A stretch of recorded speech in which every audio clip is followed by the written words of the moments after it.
In the quaint village of Littledale, tucked away amidst rolling hills and babbling brooks, lived an unusually crafty pair often mistaken for your usual elderly couple. Bert, a sprightly octogenarian with an insatiable love for bizarre inventions, spent his days cluttering his shed with strange contraptions. His partner in crime, Ivy, the formidable baker with a knack for logic and strategy, often found her husband's antics both endearing and exasperating. One fateful afternoon, with the sun casting its golden hue upon the cobblestone streets, Bert emerged from his shed beaming with excitement. "Ivy, my dear, I have finally done it. Behold, the elderly Escapade Express," he announced triumphantly. Ivy, skeptical yet curious, peered at the peculiar machine. It looked like an eccentric mishmash of an old bicycle, lawnmower blades, and an oversized umbrella. "And what exactly does it do, Bert?" Ivy inquired, raising an inquisitive eyebrow as she wiped flour off her apron.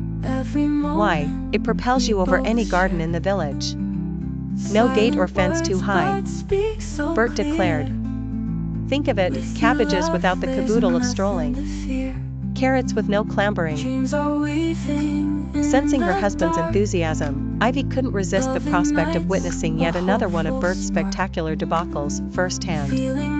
"Oh, Bert, what have you tangled us into this time?"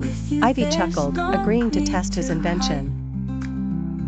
As Ivy reluctantly climbed onto the contraption, Bert gave an exuberant push, and off she went, soaring skywards, with as much grace as a pigeon in a windstorm. The whole village stopped and gaped as they saw Ivy midair, a blur of apron and garden clogs, hovering precariously over Mrs. Waddle's prized petunias.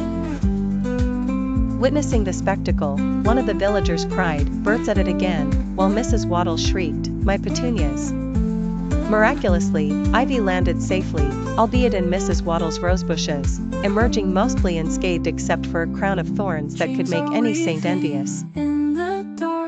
Dusting herself off, she glanced at the contraption, now slightly askew, and quipped, "Next time, Bert, perhaps an instruction manual? Or better yet, a parachute." The village rumbled with laughter.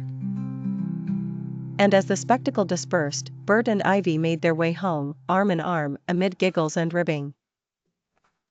In their hearts, they knew that their days in the village might be typical, but never boring.